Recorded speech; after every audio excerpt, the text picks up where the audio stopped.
तरफ तो हमने देखा KPM मसला हल हो गया, पंजाब में 7 रोज गुजर गए, पार्लिमानी कमेटियां कोई इत्तेफाक नहीं कर सकी, 4 नाम थे लेकिन चारों नामों में से किसी भी एक नाम पर इत्तेफाक नहीं हो सका। अब ये मामला इलेक्शन कमीशन के पास गया है, लेकिन इलेक्शन कमीशन किसी भी नाम का अगर करता है कि भाई ये नाम है अब अगला निगरान वज़ीर आला पंजाब का, तो उस पर क्या पार्टियां अपनी तहफ़्फ़ुज़ात का इजहार तो नहीं करती हैं? क्योंकि फवाद चौधरी का ट्वीट भी हमारे सामने है। फिर कैसवार जो कौमी असम्बली के इस्तीफे मंजूर हुए, इसी पर हम बात करते हैं। उसामा, जो सूरत हाल हमने कल देखी कि पहले 35 इस्तीफे मंजूर हुए, फिर 35 इस्तीफे मंजूर हुए, ये किस्तवार मंजूरी, ये सूरत हाल बनाना, फिर एक तरफ PDM का ये कहना कि हम किसी इलेक्शन का हिस्सा नहीं बनेंगे, ये करना क्या चाहते हैं एक्चुअली?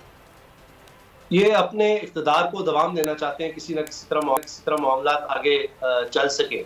अब मुल्क तो चल नहीं रहा, ये चाहते हैं कि कम से कम हुकूमत चलती रहे किसी ना किसी तरह। आप देखें, ये समझ रहे हैं जो इनकी स्ट्रेटेजी है कि इमरान खान साहब को अपोजिशन लीडर का ओहदा तरीके इंसाफ को ना मिल सके, फिर अगर के वोट का मामला आता है और कहीं वो उतने नंबर्स पूरे नहीं कर सकते, जिस तरह तरीके इंसाफ की तरफ से कहा गया कि जी 14-15 लोग राब्ते में हैं, तो अगर वो ना आए तो क्या होगा? क्योंकि वोट में वैसे तो तरीके इंसाफ के लोगों ने कुछ नहीं करना, लेकिन अगर कम हो जाते हैं उनके लोग तो फिर रन ऑफ इलेक्शन का अगर कोई मामला आ जाए तो फिर शहबाज शरीफ साहब के फिर भी ज्यादा हो तरीके इंसाफ से। तो असल मकसद ये, जहां तक बात है अपोजिशन लीडर की, तो मेरा नहीं ख्याल कोई इतना बड़ा मसला है तरीके इंसाफ के लिए। उसकी वजह यह है कि इमरान खान साहब ने जब ये सारे इस्तीफे दिए तो उस वक्त जाहिर है कि उनको ये पता भी था, और ये बारहा सवाल हमारी तरफ से भी होता रहा सबसे, और यकीनन आपने भी पूछा होगा, हर एंकर ने पूछा, महीने गुजर गए कि जी अब आप क्या करेंगे आगे, केयर टेकर सेटअप में तो आपकी कोई से नहीं होगी। सही बात है। तो वो यही कि वैसे भी कौन सा होनी है। अभी भी आप पंजाब में देख लें कि जहां इत्तेफाक नहीं हुआ तो उसके बाद इल्जाम लगाते हैं कि इलेक्शन कमीशन तो PDM की बी टीम है, जो वो नाम कहेंगे, जिस कहेंगे वो हो जाएगा। और दुख और अफसोस की बात है सुमैया के, देखिए कि अभी भी सबको पता है, सब साफी ये चीज डिक्लेयर कर रहे हैं कि जी केयर टेकर निगरान वज़ीर आला कौन होगा। अभी सिर्फ नाम आए थे, सिर्फ नाम आए थे, यानी उसमें यह भी नहीं था कि इत्तेफाक होगा, अभी पार्लियामेंट कमेटी बनेगी, भी दोनों की तरफ से सिर्फ नाम, जो ही ऑपोजिशन के नाम आए तो फौरन पता लग गया कौन होगा। तो हमारे यहाँ तो फैसले पहले से होते हैं, तो लिहाजा अब खान साहब ने ये स्ट्रेटेजी इसलिए अपनाई कि सिर्फ एक प्रेशर डाला जाए। अब देखिए ना, उससे एक्सपोज हो गए। हमारे सियासत में ये बहुत ज्यादा होता है कि अच्छा आम लोग यार कौन जीत रहा है, जब आप इलेक्शन करीब आते हैं ना तो मुख्तलिफ इलाकों में एक बहुत बड़ा वोटर ये होता है, कहते हैं यार जीतेगा कौन जीत रहा है, तो एक माइंडसेट बनता है कि ये तो मुकाबला ही नहीं कर रहे। सही बात है। और हालात जैसे आप सर्विस देख ले, आप इस वक्त महंगाई की, गवर्नेंस की सूरत हाल देखें, और उसके साथ जब मुकाबले में PDM कह रही है हम इमरान खान का इलेक्शन में मुकाबला नहीं करेंगे, तो फिर तो कहानी खत्म हो गई ना, आप तो मुकाबले से भाग रहे हैं। तो ये तो इलेक्शन ही नहीं चाहते बुनियादी तौर पर। तो अभी तक करें, अब ये बंद कमरों में सिर्फ और सिर्फ तमाम बैठकें सिर्फ इसलिए हो रही हैं कि हम इलेक्शन से किस तरह बच सकते हैं, इलेक्शन को कैसे आगे ले जाया जा सकता है, अपनी हुकूमत या अपने इक़्तिदार को आगे कैसे खींचा जा सकता है, कौन सा ऐसा बंदा लाया जा सकता है कि जो निगरान सेटअप होते हुए कोई 8 और ये सिर्फ यहाँ पर कानूनी मामलात भी देख रहे हैं, PDM कानूनी मामलात भी देख रही है इस पर जी, और इसीलिए सारे ये सर जोड़ के बैठे हुए हैं। लेकिन मसला अब ये है कि एक तो होता है कि आप आईनी कानूनी पेचीदगी, जी हाँ, और ये हर तरीके से अपने आप की कोशिशें भी हो रही हैं, बिल्कुल सब कुछ नजर आ रहा है। Usama point taken. इस वक्त में ज्वाइन करें हसन कावर साहब, पाकिस्तान तहरीक इंसाफ के रहनुमा। हसन साहब, एक तो पंजाब का मामला लटका हुआ है, वहां पर अभी तक कोई नाम, ना आप लोगों ने उनका कोई नाम कबूल किया, ना उन्होंने आपका कोई नाम कबूल किया। फिर ये कोई किस्तवार कल इस्तीफे मंजूर किए गए, उस पर आप लोग गए भी, कल कुछ हुआ नहीं। अब क्या सूरत हाल है और क्या आप लोगों के अगला लाहे अमल है? बिस्मिल्लाहिर्रहमानिर्रहीम। अच्छा देखिए, बात यह है कि पंजाब के अंदर जो निगरान वज़ीर आला के ऊपर इत्तेफाक नहीं हुआ, उसकी वजह यह थी कि PDM इत्तेफाक करना चाहता नहीं था। PDM की तरफ से जो 2 नाम आए वो नहायत मुतनाज़ा थे। हमने जो नाम दिए वो बड़े क्रेडिबल नाम थे, वो ऐसे लोग थे जिनके ऊपर PDM का भी एतमाद था। उसके बावजूद जब वो इतने मुतनाज़ा नाम लेके आए तो उसकी 2-3 वजूहात समझ आती हैं। नंबर 1 कि वो ये चाहते थे कि ये फैसला इलेक्शन कमीशन में जाए, क्योंकि शायद उनको ये उम्मीद है कि इलेक्शन कमीशन उनकी तरफ का फैसला करेगा। दूसरी तरफ ये है कि उनको ये भी पता है कि पंजाब का इलेक्शन जो है वो वफाक के इलेक्शन की बुनियाद रखेगा, और वहां पे वो ये रिस्क ले ही नहीं सकते कि कोई गैर जानिबदार और क्रेडिबल आदमी आए, क्योंकि वो इलेक्शन में धांधली करना चाहते हैं। तो ये बातें जो हैं अब बड़ी तेजी से वाज़ेह हो रही हैं। अब मेरे ख्याल में कि इलेक्शन कमीशन का जो किरदार है वो सबसे ज्यादा अहमियत का हामिल होगा, क्योंकि जो दोनों तरफ के नाम है उनमें फर्क बहुत ज्यादा है। ये बात नहीं है कि ये हमारे नाम है वो उनके नाम है। हमने उन लोगों के नाम दिए हैं जो गैर मुतनाज़ा और क्रेडिबल हैं, और उन्होंने उन लोगों के नाम दिए हैं जो जानिबदार हैं। तो इसलिए ये बात वाज़ेह हो जाएगी इलेक्शन कमीशन के फैसले के बाद। हसन साहब, लेकिन आप तो इस इलेक्शन कमीशन को बायस कहते हैं, इसके नाम पर इत्तेफाक कैसे होगा? और दूसरी बात ये कि आप कह रहे हैं हमारे नाम क्रेडिबल हैं, वो कह रहे हैं आपके नाम तो क्रेडिबल है ही नहीं, इतनी अहलियत ही नहीं रखते कि इसमें से किसी को चूज किया जाए। नहीं नहीं नहीं, उन्होंने ऐसी कोई बात नहीं की, उन्होंने कोई ऐसी बात नहीं की। कल मलिक अहमद खान साहब ने ये बात की है। मेरी बात सुन ले, नहीं, मेरी बात समझे ना। हमने जो 2 नाम दिए हैं उनमें से एक साहब जो हैं वो इस वक्त वफाकी हुकूमत के काबीना के सेक्रेटरी हैं, बिल्कुल, जो उनके साथ काम कर रहे हैं। जो दूसरे साहब हैं वो पहले रहे हैं चीफ सेक्रेटरी पंजाब। ये दोनों नाम ऐसे हैं जो मैं आपको बता रहा हूँ कि पीडीएम के लोगों के साथ भी काम करते रहे हैं, उनका फेस तो उनको लगाया हुआ ना इतने अहम ओहदों के ऊपर। ऐसे कह रहा हूँ जो उनकी जिम्मेदारी है वो बड़ी है ना।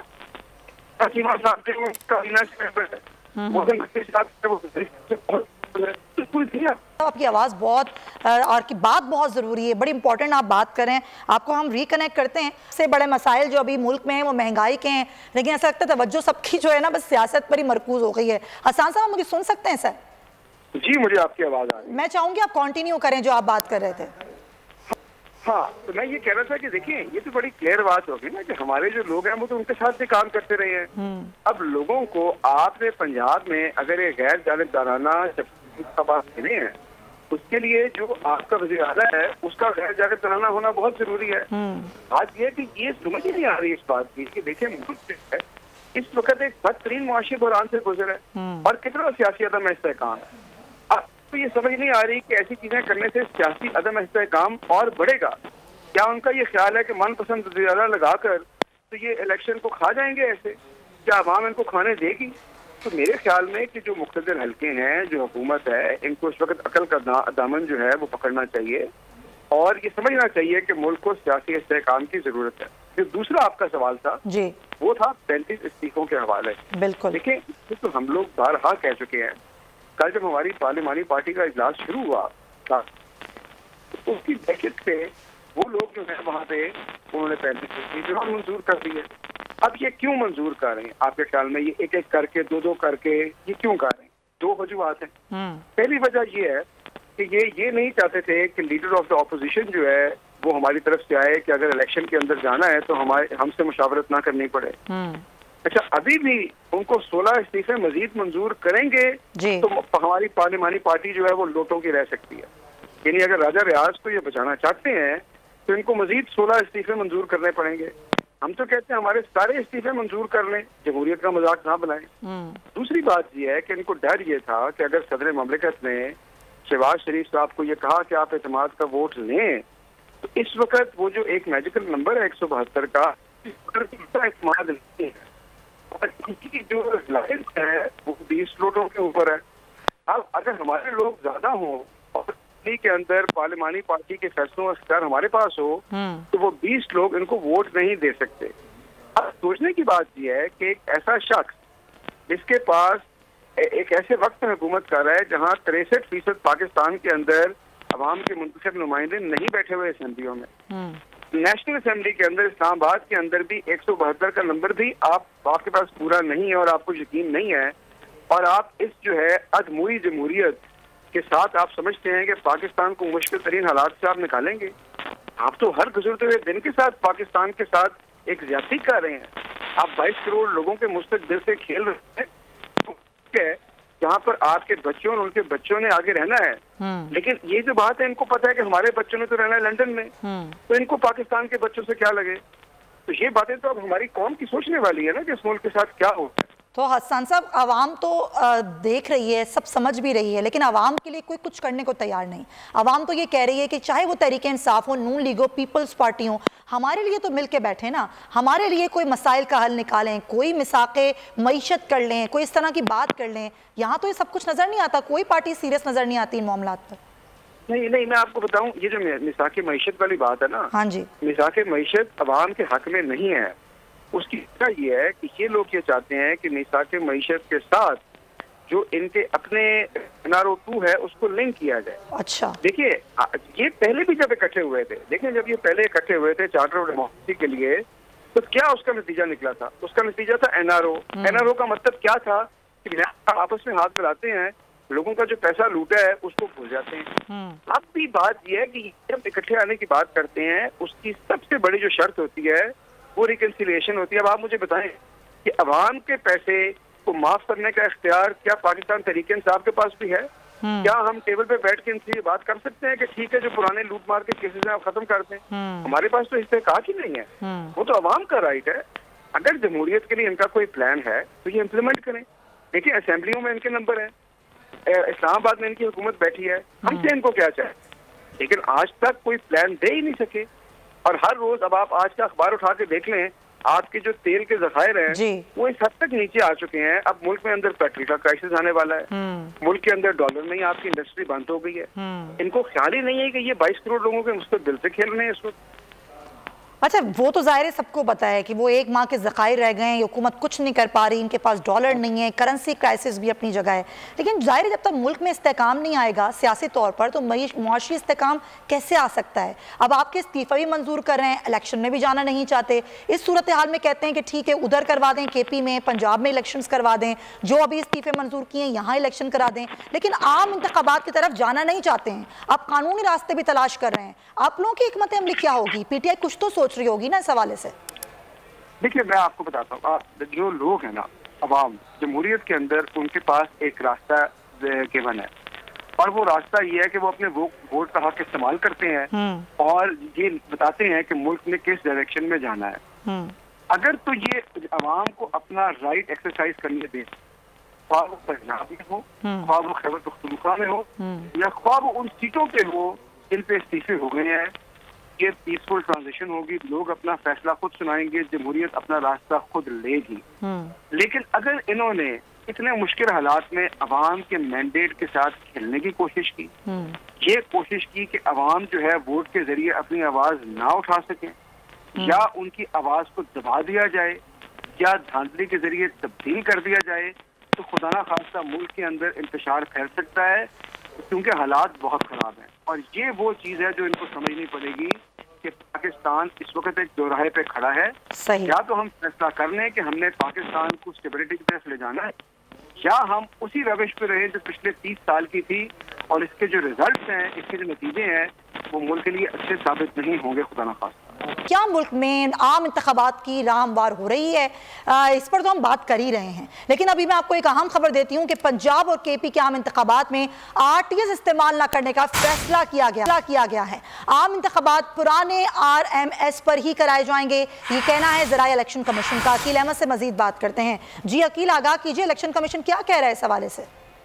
बिल्कुल, इलेक्शन कमीशन की जानिब से जो मुल्क भर में इंतखाबात हैं उनकी तैयारियां जो है वो तेज कर दी गई हैं। इस हवाले से अब इलेक्शन कमीशन ज़राए का ये कहना है कि जो पंजाब और KP असम्बलियों के जो इंतखाबात होने हैं वो RTS पर नहीं करवाने का फैसला किया गया, बल्कि वो RMS पर करवाए जाएंगे। और RMS को जो है वो जदीद बनाने के लिए इलेक्शन कमीशन की जानिब से एक निजी कंपनी को करोड़ों रुपए का ठेका भी दिया गया है और ये कहा गया है कि 2 माह के अंदर अंदर जो RMS है उसको जो है वो जदीद तर्ज पर बनाकर इलेक्शन कमीशन के हवाले किया जाएगा। तो इस हवाले से अब इलेक्शन कमीशन की तैयारियां जो है वो मुकम्मल है और इलेक्शन कमीशन ने जो है वो जो मार्च में पंजाब और खैबर पख्तूनख्वा असम्बलियों के इंतखाबात हैं वो RMS पर ही करवाए जाएंगे, RTS पर न करवाने का फैसला किया गया है। तो इस हवाले से अब इलेक्शन कमीशन दोनों जो सूबाई असम्बलियां हैं उनके इंतखाबात से पहले एक जो है वो मॉक एक्सरसाइज भी करेगा और ये देखा जाएगा कि आया RMS जो है वो पंजाब और खैबर पख्तूनख्वा असम्बलियों के एक साथ इंतखाबात करवा सकता है या नहीं करवा सकता है। ये सारी सूरत हाल भी देखनी होगी। अकील अहमद, बहुत शुक्रिया हमें आगाह करने के लिए। अब ये देखना है कि ये कह रहा है कि RTS पर नहीं हो सकते हैं, वही पुराना सिस्टम है, उसी पुराने सिस्टम पे जब होंगे इंतखाबात तो कौन कौन उन नताइज को मानेगा। उसामा, अभी हमने देखा कराची में बल्दियाती इंतखाबात हुए और सिर्फ 10% 20% टर्नआउट था, उसमें भी 24 घंटे लगे रिजल्ट्स आने के लिए और जो जमात हार गई उसने नहीं माने इंतखाबात को। अब यही सूरत हाल जब आम इंतखाबात की होगी, इतना बड़ा टर्न आउट होगा तो रिजल्ट्स कब आएंगे और फिर कौन मानेगा इन इलेक्शंस के रिजल्ट्स को? हमारा यही है सुमिया, इलेक्शन कमीशन का जो काम है वो इलेक्शन कमीशन कर नहीं पाता। सारा साल आप देखिए कोई और काम नहीं, यानी इदारा बना है, उसका काम सिर्फ एक काम है, सिर्फ एक काम है इलेक्शन करवाने। बस जितनी मर्जी आप जारी करवा लें इनसे, आप मतलब अदालत बन जाएंगे। तौहीने इलेक्शन कमीशन के नोटिस आप देख लें, आप इनके दीगर नोटिस देख लें, फलाने का कह दिया, फलाने का कह दिया।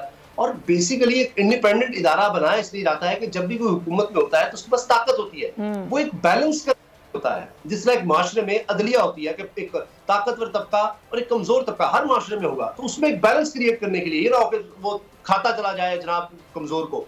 तो इलेक्शन कमीशन भी है कि वरना तो हुकूमत के पास सारे वसाइल मौजूद होते हैं, उनके पास सारी ब्यूरोक्रेसी है, तमाम रियासत के इदारे उसके पास होते हैं, तो वो फिर ये जो पार्टी ताकत में है तो वो तो फिर कुछ भी कर जाएगी, वो सारे हरबे आजमाएगी। तो इसीलिए कानून बनाया गया, इलेक्शन कमीशन को एक इंडिपेंडेंट इदारा बनाने की कोशिश की गई। लेकिन अभी फाफिन की रिपोर्ट आप देख लें, यानी इनसे सिर्फ ये इलेक्शंस नहीं हो सकते, परेशान हो गए।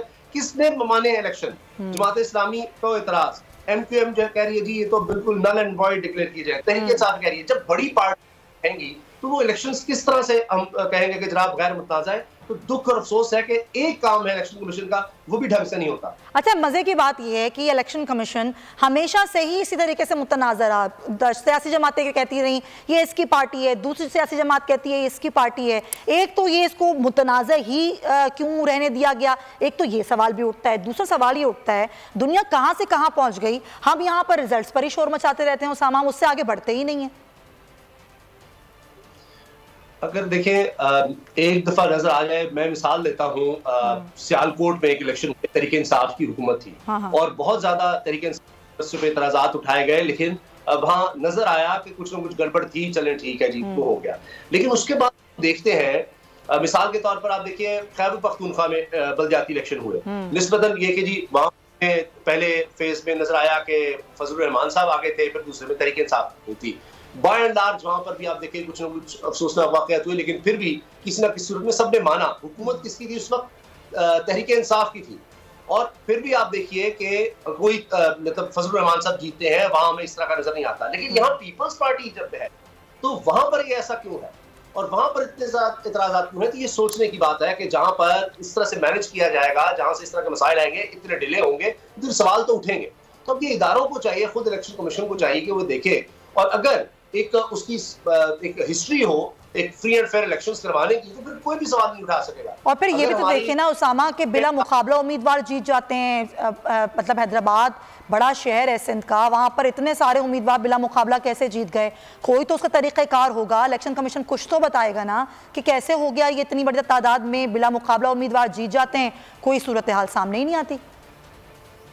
और कई दफा ये होता है कि जो कास्ट वोट्स हैं, यानी किसी एक पार्टी को, उनमें जो फर्क है उससे कहीं ज्यादा रिजेक्टेड वोट्स होते हैं। बल्कि ये भी होता है कि कैंडिडेट इतने वोट नहीं डले होते जितने रिजेक्टेड वोट्स होते हैं। तो इसमें भी बहुत से सवाल, तो ये मुझे लगता है कि कहीं ना कहीं जाकर हमें बायोमेट्रिक सिस्टम को बीच में लाना होगा। ये जो ठप्पे हैं कि जनाब यकीन करें, मैं आपसे अर्ज कर रहा हूँ, ये कोई ऐसी मैं मुहावरत नहीं कह रहा, ये फैक्ट है कि हमारे यहाँ एक दफा उस दिन जो पोलिंग डे पर आपने जो कर लिया, उसके बाद बस अदालतों में धक्के हैं और वो 5 साल का टेन्योर खत्म हो जाता है और अदालतों में फैसले नहीं हो पाते कि जनाब वो गया है कि जनाब यहाँ, क्योंकि उसकी वेरिफिकेशन कैसे होगी कि एक शख्स ने बस वो इस पर तो काम नहीं होता ना उसामा, यही तो प्रॉब्लम है। साल गुजर जाते हैं, 5 साल गुजर जाते हैं, इस पे काम नहीं होता। खैर, इस पर हम मजीद भी बात करेंगे। इस वक्त हमारे साथ मौजूद हैं असद कैसर साहब, पाकिस्तान तहरीक इंसाफ के रहनुमा हैं, साबिक स्पीकर हैं कौमी असम्बली के, उनको हम वेलकम करते हैं। असद साहब, बहुत शुक्रिया आपके वक्त का। वैसे तो KP के हवाले से सवाल आपसे करना चाहिए, लेकिन मैं उससे पहले आपसे बात करना चाहती हूँ कि ये जो किस्तवार इस्तीफे मंजूर करने का अमल जारी है, इस्तीफे तो उस वक्त ही दे दिए थे तहरीक इंसाफ ने, इनको 8-9 माह बाद ख्याल आया कि इन्हें इस्तीफे मंजूर करने। पहले तो कह रहे थे आप आइए और इनफरादी तौर पर आप सामने पेश हों। बहुत अफसोस है, मतलब ये कि मैं समझता हूँ कि ये स्पीकर साहब की जो कर रहे हैं ये कानून और आइन की खुला खिलाफवर्जी। और ये मैं नहीं कह रहा, ये स्पीकर साहब ने जो खुद अपनी तशरीह की थी कि मैंने एक को बुलाना है, तसल्ली करनी है, सुप्रीम कोर्ट का डिसीजन है। और हमने तो उसको कहा कि आप जो है ना, जिस दिन हमने अनाउंस की रिजिग्नेशन, तो सबकी रिजिग्नेशन 125 लोग उसकी मंजूर करवाए। तो उधर से फिर इन्होंने ये तहसील कर, तो ये इस वक्त फिर जब हमने अपना फैसला रिव्यू कर दिया और हमने डिसाइड कर लिया कि चलो हम चाहते हैं, और तो ये इन्होंने नया ड्रामा शुरू किया, यानी इस्तीफे मंजूर करवा रहे हैं, क्योंकि इनको ख्याल ये है कि अगर ये आएंगे तो पोजीशन लीडर उनका हो जाएगा और फिर जब निगरान से टपाएगा तो इसमें अपोजिशन लीडर की कानून के मुताबिक उसका एक किरदार होता है। कोई किरदार देने के लिए तैयार नहीं, क्योंकि ये चाहते हैं कि कोई अपना मनपसंद आदमी को लेके आए ताकि वो इनके लिए इलेक्शन डायरेक्ट कर सके और इलेक्शन पहले से मुतनाज़ा हो। नहीं तो ये मनपसंद आदमी से क्या मुराद है सद कैसर साहब, क्या मनपसंद आदमी लाना चाहते हैं? नहीं, बस ये तो उनकी प्लानिंग है। कानून के मुताबिक अगर अपोजिशन लीडर और लीडर ऑफ द हाउस हाँ जी कहाँ पे मुंतखब होते तो ये तो नवाज शरीफ पे भी मुंतखब हो सकते हैं, बिल्कुल, क्योंकि वो तो उसके लिए तो कोई वो नहीं है, उसके लिए कोई बाउंड्रीज नहीं है। तो हम समझते हैं, यानी अभी हमारे KPK में हमने कर दिया है मुतफ़िका कैंडिडेट आजम खान साहब को। आजम खान साहब पंजाब में नहीं हो सका।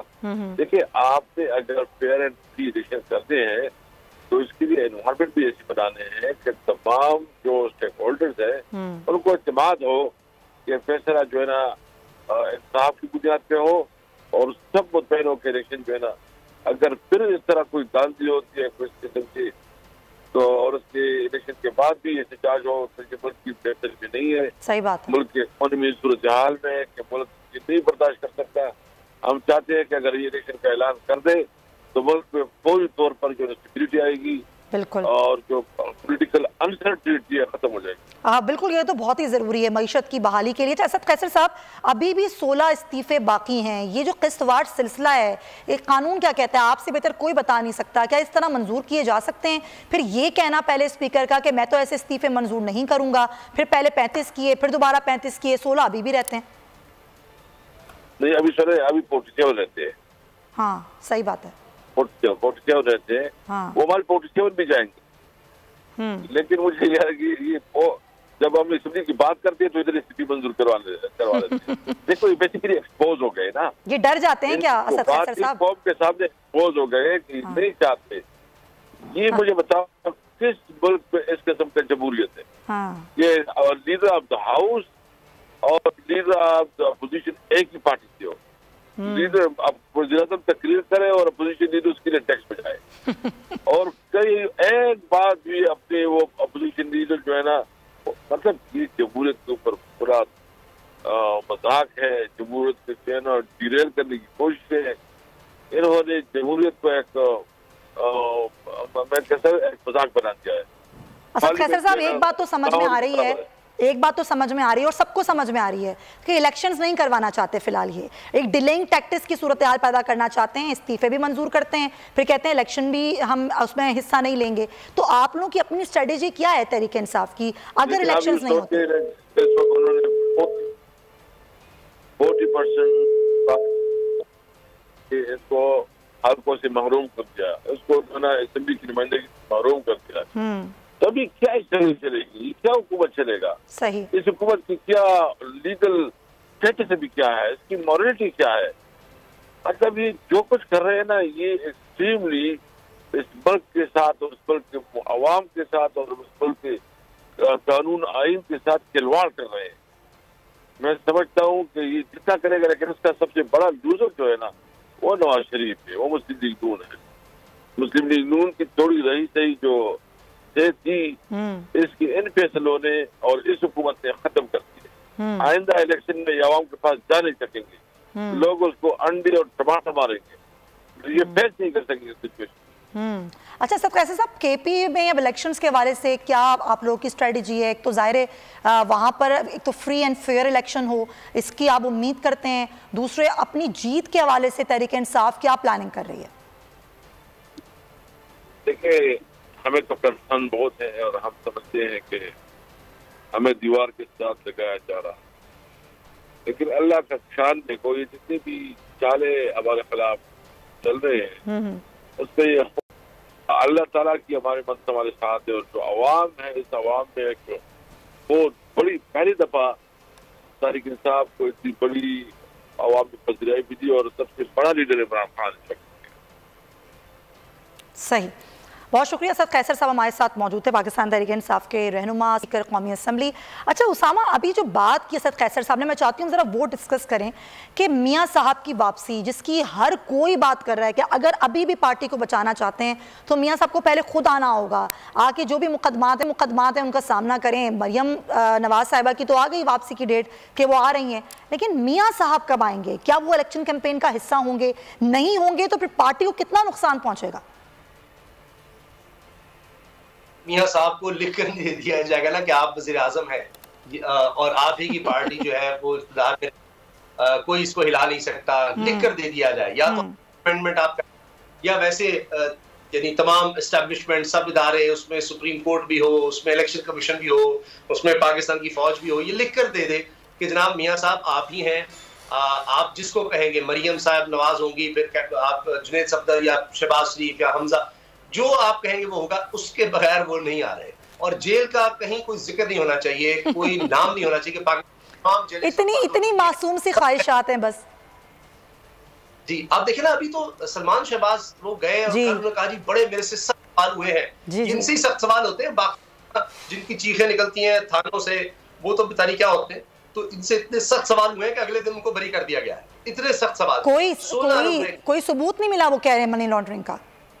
ये सालों यही होता रहा। वो देखिए जो गवाहान होते हैं वो मर जाते हैं, जो तफ्तीश करने वाला होता है वो हार्ट अटैक से दुनिया से चला जाता है, और उसके बाद हुकूमत आती है, FIA अंडर है वालिद साहब के, वो तफ्तीश वाला भी वही, वकील भी उन्हीं का, यानी खुद मुल्जिम खुद अपॉइंट कर रहा है कि वकील कौन होगा, मेरी तफ्तीश किसने करनी है, और जिसने फैसला सुनाना है वो जज भी रिटायरमेंट के फौरी बाद ओहदा पा जाता है। तो कमाल निजाम है इस मुल्क का। मगर हद तो यह है कि इसके बावजूद मियाँ साहब नहीं आ रहे। इससे ज्यादा सहूलतें क्या हो सकती हैं? लेकिन वही बात है कि जब तक मियाँ साहब को लिख कर नहीं दे दिया जाता, यकीन तो उनको है, उनको सब पता है, लेकिन वो कहते हैं कि इमरान खान क्यों है अभी तक? जो रजीम चेंज में जो मुआहदे हुए थे उसमें इमरान खान का इलाज था। अब वो अल्लाह की ताकत है, उन पर कादरान हमला तक हुआ, अल्लाह ने उनको बचा लिया। तो इसके अलावा मुकदमात भी उन पर बने, लेकिन वो कोई सॉलिड उसने नहीं बन सके। तोशा खाना का बनाया, बड़ा जबरदस्त बनाया जनाब। अब वो ट्रियान उसमें वो साहब जो 1.5, 2 या 3 करोड़ फीस लेते हैं, जो नून लीग के वकील हमेशा होते हैं, वो अब उस शख्स के वकील हो गए जो अदालतों में नहीं आता।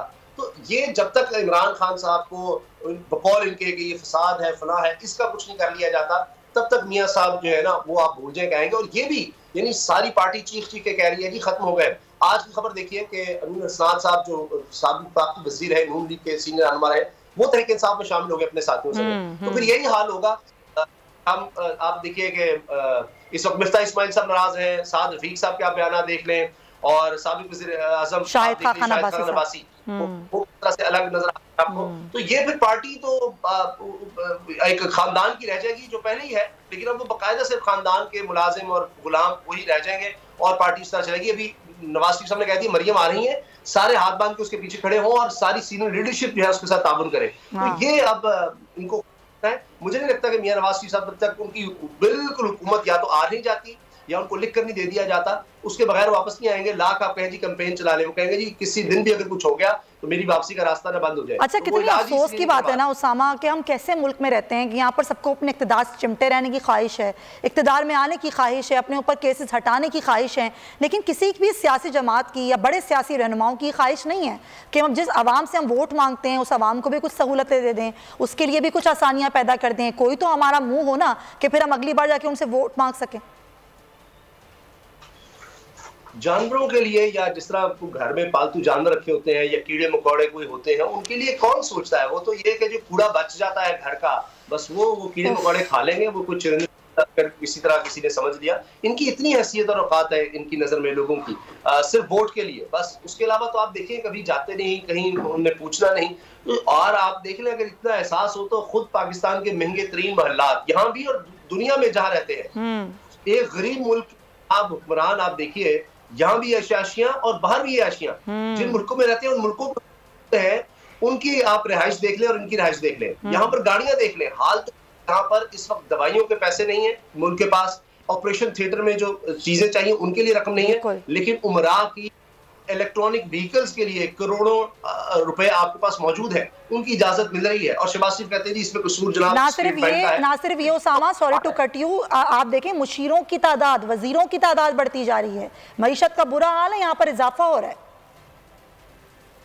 और उस पर भी आप देखिए एक लतीफा ये है कि अब किस तरह से बचत करनी है इस हुकूमत ने। अब इनको 9 महीने के बाद ख्याल आ गया 80 रुकनी काबीना के बाद 15 रुकनी कमेटी अलग बना दी है। सुभान अल्लाह, ये तो ऐसे है जैसे काबीना किस तरह काम करने, इसके लिए हम 20 और मजीद काबीना के मेंबर्स भर्ती कर रहे हैं कि पता चले कि हम ये जो 80 मेंबर्स हैं अब होंगे तो पता चलेगा कि हमने ये 100 का खर्चा कैसे कम करना है। आप सोचिए जहां पर बात होंगे तो ये सोच होगी, ये सिर्फ ड्रामेबाजी है अपने लोगों को एडजस्ट करने के लिए। और कि ये जितना वक्त है, खुद आप देखिए कि वो नूर आलम खान साहब जो अब पब्लिक अकाउंट्स कमेटी के चेयरमैन है, टेलीविजन पर उनका बयान है, मेरा नहीं, वो कह रहे हैं कि इस वक्त जो वफाकी वजीर है 50,000 रुपये भी नहीं छोड़ते। ये तो दिहाड़ियां क्या, ये तो घंटों के हिसाब से पैसे बना रहे हैं कि जनाब जितना वक्त है मुझे भी आप मौका दे दें, मैं भी कोई वजीर मुशीर बन जाऊं ताकि नोट छापें, बोरियां भरें और फिर निकलें। और ये मकसद है सिर्फ यहाँ पर आने का। पिछले केस माफ करवाएं। अब तो वो जो इनके हामी लोग थे, मैंने खुद सुना है, मैं हैरान हो गया कि अब वो कहने पर मजबूर है कि जनाब इनका ये साबित हो चुका है कि इनका आने का सिर्फ और सिर्फ एक मकसद था कि अपने केसेस खत्म करवाओ। क्यों? पुराने खत्म हो जाएंगे। अभी देख रहे हैं ना आज की मिसाल, सलमान शहबाज के बारे में शहबाज शरीफ साहब कहते थे मैंने तो कभी कारोबार किया ही नहीं, हमजा से पूछे कहते मेरे भाई से पूछे सलमान, और वो भाई का वो तो जी बाहर भागा हुआ है। जब हुकूमत आ गई, भाई साहब आ गए, सब केसेस खत्म, चलो अब 16 अरब तो हो गया ना, अब 116 अरब बनाते हैं। अब उसके लिए भाईजान यहाँ पर बैठे हुए हैं, वज़ीर आज़म के बेटे, और अब उन्होंने देखना है कि आगे किस तरह से हमने पैसे जोड़ने हैं, उसके बाद बाहर चले जाएंगे, फिर कोई रिजीम चेंज होगा, फिर केसेस खत्म हो जाएंगे। तो हमने जिंदगी इसी तरह गुजारी है पिछले 40-50 साल में। तो हमने तो बस महल्लात में, यहाँ कोई नहीं पूछने वाला क्या हो जाएगा। तो जब आप चोरों को, डाकुओं को पकड़ेंगे नहीं, तो फिर यही होता रहेगा। वो तो आपकी बात ठीक है कि यहाँ पे रूल ऑफ लॉ नहीं है, जिसकी बात बार बार इमरान खान साहब करते हैं, लेकिन पीटीआई पर भी तनकीद होती है ना, उनकी परफॉर्मेंस पे तनकीद होती है। कराची में अभी आप देख लें रिजल्ट्स, कराची के अवाम बहुत नाराज़ हैं, इसी तरह पूरे मुल्क में लोग बात करते हैं। तो पीटीआई को भी तो अपनी परफॉर्मेंस को बेहतर करना होगा ना। यहाँ पर भी जो उन्होंने उन्हीं लोगों को मौका दिया, वही चेहरे, पुराने चेहरे, टिकटिंग किस तरह की उन्होंने की, क्या आपको लगता है कि तहरीक इंसाफ ने अपनी गलतियों सबक सीख लिया है? इसमें तो कोई शक नहीं है कि तहरीक इंसाफ में कमजोरियां हैं, वहां सिर्फ एक ब्रांड इमरान खान है। बाकी आप देखें तो कारकर्दगी आपको तो जाहिर है उस तरह से नजर नहीं आएगी बहुत से लोगों की, इसमें कोई शक नहीं। लेकिन कराची के डायनामिक्स थोड़े फर्क है। मुझे लगता है कि जितने वोट तहरीक इंसाफ के होने चाहिए थे वो इस वजह से भी नहीं हुए कि जो वहां पर मैनेजमेंट हुई, जो भी किया गया, उसके अलावा ये भी कि लोगों में भी जाहिर है कोई कैंपेन उस तरह से नजर नहीं है, इमरान खान साहब उस तरह से नजर नहीं आए। फिर ये कि वहां पर लोग भी बड़े मजबूर हैं कि वो क्या करें। पीपल्स हुकूमत में है, 18वीं तरमीम है, सिंध की हुकूमत के पास सारे इख्तियारात होते हैं, उनको पता है कि पीपल्स पार्टी कहीं आ नहीं रही। तो अगर कोई विफाकी हुकूमत मुख्तलिफ होती है तो उनके पास ना फंड्स आ सकते हैं उस तरह से, ना उनके काम हो सकते हैं, तो उनके मसाइल वहीं के वहीं। तो पीपल्स पार्टी ने वहाँ अच्छी तरह से मैनेज कर लिया है। लेकिन एक चीज मैं जरूर अर्ज कर दूं कि देखें इमरान खान साहब के अगर हम देखें, मुवाजना करें कि किस तरह से ये सारा कुछ हुआ, या बात करें वोट्स की, चाहे कराची चाहे पूरे पाकिस्तान में, तो अभी आप सर्वेस देख लें जी, जितने भी लोग हैं जो ये 8-9 महीने, उसके बाद तो इमरान खान साहब तो बड़ा सुनहरी दौर लगता है। अगर आपको वीडियो पसंद आई है तो लाइक पर क्लिक करें। 2022 बहुत सारे तोहफे भी देखे गया पाकिस्तान की आवाम को। पाकिस्तान की आवाम को एक तोहफा ये दिया कि आवाम को पता चल गया कि पाकिस्तान का मीडिया क्या है। साल 2022 में सबसे ज्यादा देखे जाने वाला चैनल बोल न्यूज रहा नंबर 1। हमने बहुत सारे शोज और ट्रांसमिशंस की, पूरा साल मुसलसल जदोजहद में निकल गया कि ये वोट ऑफ कॉन्फिडेंस के पीछे कौन लोग थे। तोड़े रेटिंग के सभी रिकॉर्ड। सोशल मीडिया पर भी सबसे ज्यादा तेजी से 2.4 बिलियन व्यूज का संगे मील अबूर किया। एंकर्स को भी आवाम में सबसे ज्यादा मकबूलियत मिली और सोशल मीडिया पर भी बोल रहा सब पर भारी। सब्सक्राइब करें और बेल दबाएं ताकि कोई खबर रह न जाए।